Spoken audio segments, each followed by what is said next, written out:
Yo, so I've been doing a lot of introspection and thinking. Uh, okay, basically I've been globetrotting from words to what they mean to different people, and one of the things that I found was what democracy means to some and what it means to others. What capitalism means to some and what socialism means to some. Now, Karl Marx had a theory. It was incomplete, the Marxist theory, and people took it as incomplete as it was. His thesis, as far as I'm concerned, hasn't been completed, but and thus it was considered a failure, and that it gave birth to communism, and communism failed. And communism was the politicization of Marxism. Basically, that's what they did. They translated the Marxist ideal, and then they put it into policy through communism. But one of the things that I think are more important is what wealth is and how people understand wealth differently. And I'm going to use an example here. The current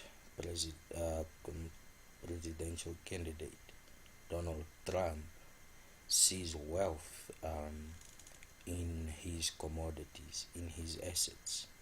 His assets amount to his wealth, right? So, in in short, he's an investor, and he's turned his name into an investor, the same way the Hiltons have. While the common worker who would construct a building or who works at a factory considers wealth as the amount of money that you spend on your needs first and foremost, and then on your wants, which are basically luxuries. So that brought me to think about wealth. What is wealth to me? What do I have? What have I inherited? And my late grandfather, he he left a legacy, and he left me with an ideal that I didn't understand. I was way too young, and I visited him I didn't visit him enough. But the land that he left, the heritage, uh, the fact that his wife was essentially a a princess by traditional terms, and she married this man who you would consider a commoner, and it's almost the same extension as to the way it is with my father, where he is royalty. Um, well, coincidentally, my mother happens to come from a royal bloodline too, but that system has not been politicized. It's called African politics by some. Some respect it, some don't, right? And by virtue of knowing this, of having known this, it did not change the way I perceive a lot of things. When you're told, hey, dude, you're kind of the king to be if you want, or your dad is the king to be if you want, and that's why you're so protected. That's why you were in danger where you were, and essentially that's why your half brother got killed, um, leaving you as the last one uh, heir to the throne, basically, rightfully to both. Um, it's almost like the song of ice and fire. Literally, it's that kind of a poetic coincidence. You know, my mother the Kwangali, my father the Mbokushu, they come together and they have this son, and he's in the middle of all this, and his presence makes the ice and fire sort of come together. There is the division of politics does not much matter to our people in terms of where the line is drawn for wealth. And I'll tell you this: my granddad, he left. There were people that lived um, across the river. They lived across the river. In our language, you call it Messinya. Messinya means basically the other side, literally. And when they crossed over, because that river served as the border, when they crossed over, they would be, um, in our territory, and they would have to ask permission to the landowners. And my grandfather worked so hard, he acquired so much land, um, that he decided, okay, he's going to give this man a piece of land, where he can start a life, have a life. Essentially, those people in the modern context, most people would call them refugees. And he took him in. It did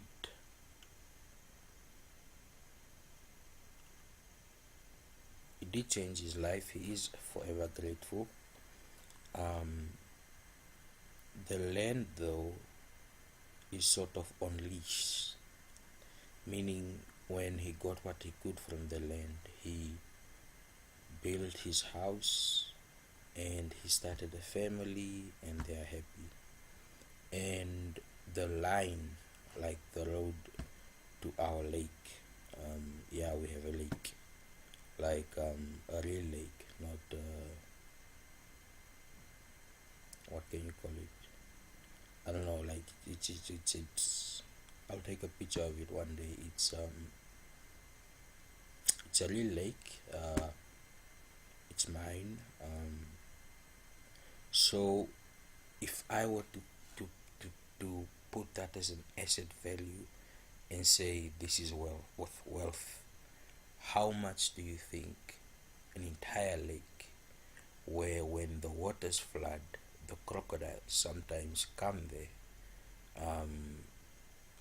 or sometimes when it's really dry, the crocodiles might go there, or during the high tide, some fish wash over, so there are fish there. Like my cousin used to teach me how to catch fish there. Now, let me say this: with that lake, what it gives to people, with the animals that it has, what would be the net value of that lake and its importance to the people, who are allowed to utilize it as a, you can call it, it's what we call sharing, and it's what was termed as socialism from the primitive era of philosophers who were trying to incorporate economics into policy, and that's how they came up with socialism. They were trying to say, if we have this lake, and this lake has an owner, and he dictates that you have to pay me this much in order for you to use the lake, and you need the lake, because the lake is, it's a need. The water that's there is the need. The food, the fish that can be caught there, that's a need. So then, how do you sort of take ownership of such a thing? and that is what is deemed nowadays as capitalism. But it's deemed capitalism without people knowing that capitalism has a limitation. Capitalism reaches a limitation where its expansion exceeds its need, and that is where free comes in, where you get services that seem free but are not free because you become the product, and thus you become the valuable asset that is owned, right? You become owned. Your information becomes valuable. And that new form of capitalism, which is digital capitalism, is where the world is transitioning today. That's where you have the Google billionaires, that's where you have the Facebook billionaires, that's where you have the Instagram billionaires, and so forth. And people are trying to sort of put this together. How do you put it together? How do you put the industrial capitalism plus this virtual capitalism together? And you can by way of Facebook and Apple, for example. Apple has products, but they also have they call them server farms. Server farms have people that work there, engineers. That's where all the data is kept. So who owns that data? Is it the company, or is it regulated by the government? Because if it's regulated by the government, then that means that there would need to be server farms across everywhere where these services are provided. That solution of, of that conundrum has not been presented, so it becomes intrusive. Like when Facebook went to India and they wanted to make data free to the people that didn't even know or own cell phones, right? So they couldn't lobby. So the IT in India, being the biggest IT producer in the world, like they have IT technicians for days. That's when modern mathematics comes from. So now, if you had servers where people actually worked as engineers, it would make more sense, because there would be asset value and not just cloud value. Because as much as people think about the cloud value, for example, Microsoft has the cloud value, but what do you have from Microsoft? You have a computer. What do you have from Facebook? An application. It's software. What do you have from Apple? You have an iPhone. So they have their cloud. So this, you can call it reform of capitalism and the policy surrounding capitalism, and in Africa how it's viewed and how they are struggling and to grapple with the fact that the new generation today is more digital and is more advanced. They learn more, so how do you put this into policy when you're outdated on your own hardware and software and your policy structures? So that's when you get, in the rural areas, capitalism seeming like a threat, because if someone has money, then they have dominance. That's the conundrum that's there. But within asset value, right? Within asset value, I told you about the lake that's on the Kwangali side. On the other side, we have the Yeti. There's the Yeti there, and there's a lot of water there. But my grandmother, she didn't understand, because my language on my father's side is horrible. I understand it, but I'm not fluent in speaking. She understood that they are trying to use political dominance to push over traditional rights. And that's why I am going to be present in Divundu. That's why I'm going to set it up. That's why I'm going to destroy those whole toilets that they have. And we're going to build a lodge there. It'll be a community lodge which will provide employment for people. There will be a center for the community members who get ID cards, so that there will be a space for them that is safe.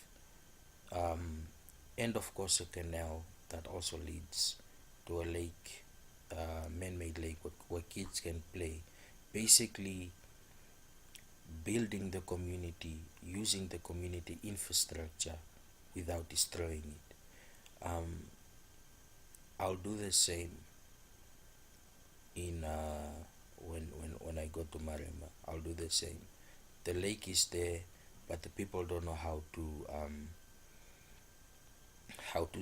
prevent flooding. So we're going to put up the floodgates, right? We're going to put up the floodgates. This will take time, and it will take capital, right? That's where capital comes in. But in this case, the assets are the wealth.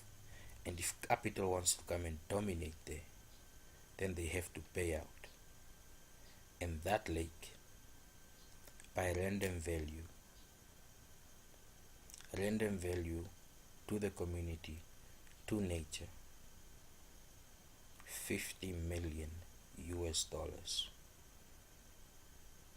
So open your wallet if you think you can come and dominate in Kavango with me and with us there, with our culture, our tradition, our knowledge, our lack of understanding of policy, and our understanding of wealth, as well as growth potential. It's about community growth. What happened in the States, in Russia, and so forth, where they had, or in Britain, where they had kings who were dictatorial, that won't happen in Africa, because our kings are not as they saw theirs. The stories that they make up about the kings butchering and so forth, that was war. And today we have diplomacy. My grandfather, before he passed away, he was a judge. He was a traditional judge. When there was conflict, people will come and then they will deal with it. And if he sees that it's beyond the capacity of him handling it, then he brings in the magistrate and the police. For example, in cases where you have murder, right? He was a church leader. Like in cases where you have marital disputes that are not understood because certain people are too cowardice to say what they should, and they don't have the potential that people thought they had. Well, that's not me. The asset value of Marema. Nkuru has a border. It won't push past that border. If it means putting on a red line or building a wall, it shall be built, and a gate will be put over, just like all the other gates. Marema in itself, Kwangari being heritage, and I don't want to enforce it. I don't want to dress up in those traditional clothing, but I know my heritage. It's rich. So all these numbers I keep on hearing oh, how many million there, how many million there in asset value. I have been left with a legacy worth billions. It doesn't impress me. What will impress me is when the people are thriving. And that is what I'm drafting for. And furthermore, the capital that is trying to impose itself by, let's say, making cattle worthless because you can go buy meat in the shop, that's going to stop. I was at the port for that reason. And if guns and pangas or whatever need to be drawn, then they will. And if we have to come up with a solution where we work with the allies that are willing to help us, the drones will fly over. But I've had enough Angolians, especially criminals, entering our territory, conning our people. Enough. You will be blown away, and I know they are listening. Blown away, blown up. Your money is worthless. Your policy is worthless. Your people are cowards. You killed the wrong man for money. Kavango is my territory.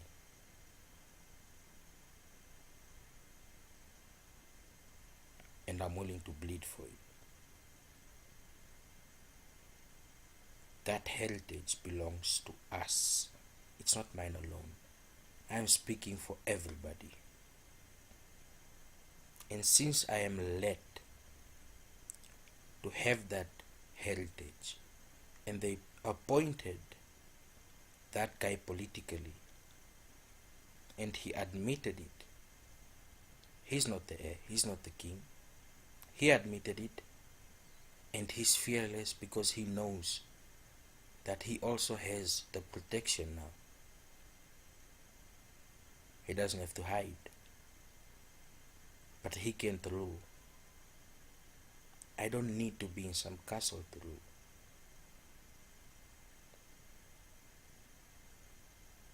I will not allow the wealthiest region in this country to be turned into worthless rubble of concrete. I won't allow it. The infrastructure will be drawn, but this is not Dubai. We have water.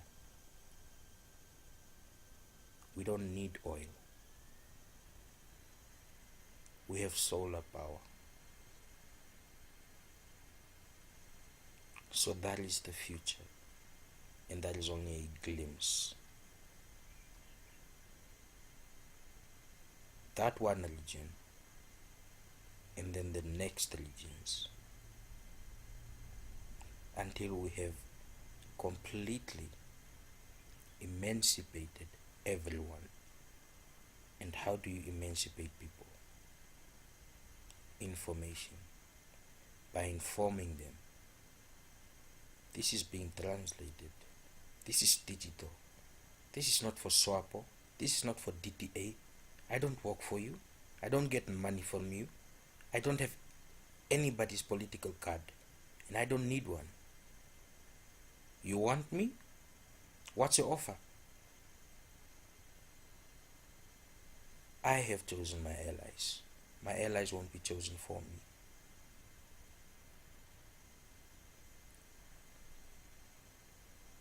And that's my message for today. And if it sounds aggressive, I'm sorry. But